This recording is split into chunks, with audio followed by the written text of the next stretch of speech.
Hikaru totally lost it here with the black pieces against Abdusattorov. He has no time left, he's gotta move. Make a move, 4 seconds, Hikaru. He panics and puts the knight and loses a pawn. But now it should be a relatively straightforward win. That being said, the evaluation bar moves another check. Wow, this is crazy. They've only got 1 second increment each move. He needs to move, he needs to speed up. And both players are so nervous. They're living on that increment right now. The pawn a4 is defended. The white king is going towards the queen side. a5 is going to drop. Now, white is winning. White will win that a pawn. It's a pawn that promotes on a light square as well. White's bishop holding everything. This is simple. Oh, and Hikaru Nakamura, he gets up. He resigns. He lost this endgame with black, but this was a draw, and that's the reason why he was totally fuming after the game. I'm gonna first show you what Hikaru did, and then I'm gonna explain how to draw this kind of positions with black. Hikaru started with protecting his pawn that was attacked. Abdusattorov moved his bishop. Hikaru played knight c5. He is attacking the bishop and the pawn. Abdusattorov defends the pawn. Now he comes back, which is a bad move. He's basically directly defending the pawn, but he didn't need to. There is a pattern here that is way stronger than this. In this kind of situation where you have a bishop and a pawn here, and the king is on d6, which means the king can get easy access to these 3 squares, what you can do with your knight is that you can first give a check. Let me show you. You can go like this, giving a check. It's also protecting the pawn. Now maybe Hikaru, who was really short on time, by the way, so that explains it. Of course, he would have seen this kind of maneuvers. The king is attacking the knight, so you have to move it, but this is not an issue because you can come on c3. Now you're threatening to take the bishop, and when the pawn takes, what you can do is that you can keep pushing, and you may even win, actually, this endgame. For instance, let me show you. If he takes here, now you take the bishop, the pawn takes, and you start pushing, and you're totally winning, because the king can never come back on time to try and stop this pawn. Hikaru would have won in this position. So after this, knight c3 is the right move in this kind of situation, and what you should know. The reason why this move is strong is because if you want to avoid basically losing the game after this move, then you have to move the bishop. You cannot put it here because obviously the king would take it. You cannot put it here, the king would take it as well. So the only way to actually move the bishop to a square where the bishop is still defending this pawn is on this square. But now you see what happens. The king is really well placed. The king can just come and bother this bishop. This bishop is forced to stay on this diagonal to protect actually the pawn. So the only move is bishop c6. And now you come back. And this is how you get the draw in this situation. Because there is no way that white can actually take the pawn, because you will take this one. You see, when he comes back, you come back with the king. He goes here, you come back. And obviously, if he moves somewhere else, now this is a draw, because you're going to take the pawn, he's going to take yours. And all you have to do in this kind of situation is come back with the knight.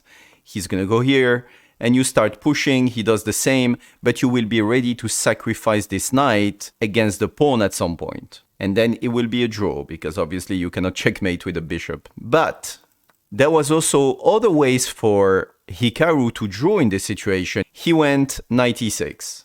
Abdusattorov played this. Now he played knight c5. Abdusattorov played this move. And he came back to defend. We saw that the best move was knight e4. But even after playing this, and that's the reason why Hikaru maybe totally lost it, even after this move, actually black can save this position. Abdusattorov went with bishop e8. But even here, Hikaru played knight d4, which is totally correct. And now Abdusattorov took the pawn. He attacked the bishop moved, and now Hikaru gave this check, Abdusattorov attacks the knight, and believe it or not, this position, if well played, is still a draw for Hikaru here. Because he puts the knight there, which is not ideal. The best move in this situation was to actually bring the king here for 2 reasons. You want your king to stop the pawn on a square that is the opposite square of the bishop. So like this, you can control with 2 pieces, and then he can never push the pawn. Here, after this move, if Abdusattorov played, for instance, a move like bishop d3, you go with knight g5. And you see what you're doing. You created what we call a blockade. There is no way that this pawn can advance. All I have to do is move the knight back and forth, either here or there if the bishop moves, or there and come back. In the game, he went knight f3, Abdusattorov attacked the knight, Now he didn't play king f6. So you have to remember to play this to create a blockade on the pawn, bringing your knight here. That's the second pattern you learned today after knight c3 and the king attacking the bishop. Instead, here Hikaru decided to play knight d4. So Abdusattorov brings the bishop, and now the situation is not the same, but still, maybe the best move in this situation would have been king f6 and trying to block the pawn this way, but I have the feeling that here is already too late. In the game, it went knight e6, now he brings the king, and what Abdusattorov decided to do is kind of give up on this pawn, because, you know, the king is actually tied to this pawn, otherwise this pawn just advances to the queen, and instead he went to the second pawn. He went like this, knight c5, now he protects. You see how Abdusattorov did a very good job putting his bishop here.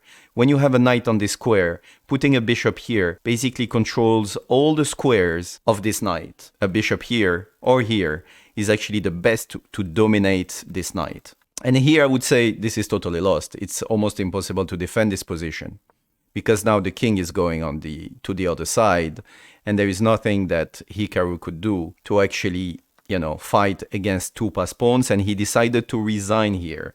But let me show you something else. In this position, knight e6, his position was still okay. There was another trick here. Instead of putting your knight here, the best square in this situation was to put the knight on f4. You're attacking the bishop, and it's kind of hard to find a square for this bishop. Because, for instance, if the bishop goes on f1, you just come back, and you're protecting actually this pawn. How do you make progress? For instance, if he moves against the bishop, all you have to do is move the king now. And if you're thinking about some tricky things like this move, for instance, this doesn't work. Because I can just take your bishop, you take the knight, and this is going to be total draw, because we're both going to get a queen, yes, and this is a draw. So bishop c4 actually in this situation doesn't work. When I play the king here, you can try something else, which is putting the bishop on e8. And now you're threatening to win the knight by pinning it this way. You don't want to be moving the knight, obviously. If you move the knight, then you lose the pawn, and you have to be careful about the pin. So what you have to do is unpin yourself in a way, and you just go king d6. He comes back, you go back. And you go with knight f4, remember this, is the easiest way, not the knight on d4 or on c5. You keep putting pressure on the bishop. I have the feeling that this kind of endgames, the knight has to keep bothering the bishop to actually get a draw. Here, knight f4, he goes back, and you simply go back. He's never on time to actually grab this one. I saw some people speaking about Hikaru leaving the table and being, a little bit annoyed with his result. This is the reason. It's because actually this endgame was pretty easy to draw. But, they only had 4 or 5 seconds on the clock. So obviously with the knight, especially when you're playing with the knight, is actually even harder to calculate. So I would say that side note in this situation was way worse for Hikaru than Abdusattorov. Anyways, I hope you liked the video, and I'll see you on the next one.